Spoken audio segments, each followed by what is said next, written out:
once you do it practically, I will show it practically also. Now user defined function, that those were built-in functions which we don't have to write the program. But user defined function means I want to create my own function. I don't want to use a built-in function. So I will create a user defined function. To define a function, keyword def is used. Now this is very important, def keyword for defining any function. After the keyword comes an identifier, that is the name of the function, followed by the parenthesis, list of parameters, and the colon which ends up the line, optional documentation string, whatever comment you want to write. Next follows the block of the statement that are the part of the function, an optional return statement to return a value from the function. If you want to print in that block, you can print it. If you want to return to the main program some values or directly return, you can use here. It is optional, it is not compulsion, it is an optional return statement. So here you can see how to write. You will use the word def is the keyword here, this is compulsory, then any name, any identifiers, then in parenthesis comma separated list of arguments. Suppose you are calculating the square of a number, only one argument. Two arguments, suppose you want to display the sum of two numbers. Let us do practically, then you will understand. Examples, def functions. So here def, you have written here print I am learning functions in Python. When you are calling this function here, this is function call statement. So when you are calling or invoking a function, it will print I am learning. So it will search for the function, it will go there and it will print whatever is given here, it will do that task. This is a doc string, that is any argument you can give here, comment you can give here. So this is my first, so here you have given a doc string. Next, how function returns a value. So here in def, when you are calculating any value, return value will return to the main program, and here one variable is required to collect the value. Like suppose in this question it is returning the area. So you have given the argument here, this is function header, def identifier, and in this length and breadth you have given, area is length into breadth. Now you are returning area. So when you will return area, where in the main program one variable should be there to collect that return value. So these all programs, it is given at the end of the book. I will share this also. You solve these programs. If you have any doubt, mention in the comment box. Now parameters and arguments in function. Now this is very important. Parameters are the values provided in the parenthesis when we write function header. So in the function header, in the parenthesis, all the values which we are comma separated parameters which we are writing. So those are called parameters. They are also called arguments. These are the values required by function to work. Suppose the question is sum of two numbers, the two numbers if you require. So you will put in the parenthesis a comma b and it will be taken from the main program. If there is more than one value required by a function to work upon, then all of them will be listed in parameters list separated by comma. So it is comma separated parameters. You can see here for simple interest we require principal, rate and time. So here we have written the three parameters and it is returning this value. After calculating, it is returning. So it will return the simple interest where principal is 30,000, rate is 20 and time is 5. Clear? Now there are different types of arguments: positional argument, default argument, keyword arguments and variable length arguments. In your syllabus you are having positional argument and default arguments. Positional arguments means the first value will be given to the first argument, second will be given to the second arguments. This is the positional arguments. Default arguments means if equals to sign you have written and you have given a default value, even if you don't pass the value, like in the first one we have given only welcome. Welcome is given to message but times is not mentioned. So times, what it will do, it will take the default value. Now welcome into times is 1, so it will print once welcome. In the second one, hello comma 2. So message is hello. When you pass this 2 times, then it will not take the default value. Default value it will take only when no value is passed to it. So here 2 it will be given 2 times. Now hello into 2 means 2 times it will print hello. So this is your default argument. This is very important. In board exam, one question will be asked, an output question also from this default argument.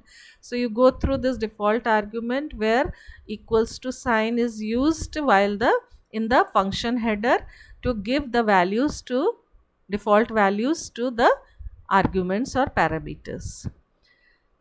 Next, default argument. Suppose here you have given name equals to Raju and message equals to good morning. Means two default arguments you have used. If no value is passed, like here greet, no value is passed.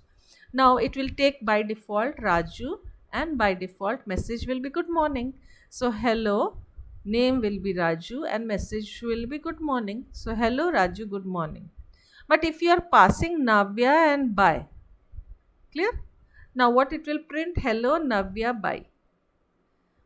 Now third one is you are passing only Mohit and you are not passing anything to message. So here in name Mohit will be there and in message by default it will take good morning. So hello Mohit, good morning. Clear? Next is keyword arguments. So here keyword arguments means suppose you have given name and message and I want to give first value to message. So here MSG good morning I have written, this keyword I have used here, MSG I have used here. So I am giving the message first value. Normally it is positional. The first value is given to the first argument, first parameter. But in this case what I have done, like in the previous one Rosie and good morning, this is positional argument. Rosie will be given to name and good morning will be given to message. But in this message equals to good morning means this is keyword argument. To message I will give good morning and to name I will give Rosie. So these are the keyword arguments. So this is the examples. Now what are the advantages? So directly which all values, suppose there are many arguments and you want to give values to only 2 of them. So positional means normally first argument is given the first value. So position you have to follow. I don't want to follow the position. I want to give the argument as my own wish. So I will use here keyword arguments. Clear? Now this is not asked so much. So we are skipping this keyword arguments. Variable length is not in your syllabus. Next, passing arrays list to function. This is important. Now when you are passing a complete list to a function, simply what you have to take the list from the user and while calling the function you will pass here. See, the argument is list. List contains a heterogeneous value. So many values different data types are there. Now using the index value you can access here each and every element. While doing the practical in details we will see. Now this is very important. 2 question was given in sample question paper. So first question was what is the difference between global and local scope. Scope means where you can use these variables, the scope of the variables. One is your local scope and one is your global scope. Local scope means local, private. It is in which in the function, if it is the variable is used in a block or function, then it can be used only in that block. It cannot be used in other blocks. Whereas global scope means if it is variable is given a value or variable is used outside the block or program or functions, then it is global scope. It can be used by every part of your program. So all the functions can use it. Clear? Now the difference, this is asked. So this is very important. You note it down in your copy. It is a variable which is declared within a block or within a function. It is a variable which is declared outside all the functions. So this is the first difference. Local variable is declared within a block and global is declared outside. It is accessible only within a function, block program. It is accessible throughout, कहीं पे भी use कर सकते हैं. Clear? So this is very important. ये बहुत important question है. इसके 2 difference और example note कर लो. पहला डिफरेंस क्या है कि it is declared with in a block, किसी ब्लॉक के अंदर इसका डिक्लेरेशन होता है, ये आउटसाइड द फंक्शन, फंक्शन के बाहर ये डिक्लेयर होता है। एक्सेसिबल ओनली, ये खाली फंक्शन और ब्लॉक के अंदर एक्सेस कर सकते हैं, और ये थ्रू आउट द प्रोग्राम, पूरे प्रोग्राम में जितने ब्लॉक्स है सब लोग एक्सेस कर सकते हैं। Clear? Now the example, you can see here x equals to 50, it is outside this block, this def text block. So when you are printing outside here, anywhere inside also it will print 50, and value of x is outside also it will print 50. So in both the cases, inside test block also it is 50 and outside also it is 50. This is global scope. Local scope means, like here x is 50, y is 20. Now when you are printing inside, it will print 20, and if you are printing the value of x inside, it will not print because x is not having the value here. Clear?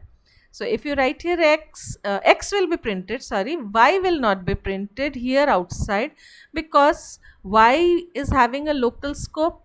Local scope means it will be used only in this block. Outside the block it will not have value. यहाँ पे y को हमने outside the block use किया है, और ये declare कहाँ पे है, वैल्यू इसके पास कहाँ पे दिया गया है, inside, तो यहाँ पे एरर दिखाएगा। क्यों? क्योंकि ये डेफ के बाहर हम y को यूज़ नहीं कर सकते हैं, जबकि x को हम अंदर भी यूज़ कर सकते हैं और बाहर भी यूज़ कर सकते हैं। Now these are the practice sessions. You go through all the programs which is given in your book, and in your NCERT book also, it is provided by NCERT. You can search, I will give you the link of the book, so you just solve all the questions. Now this is in different sections. So today till in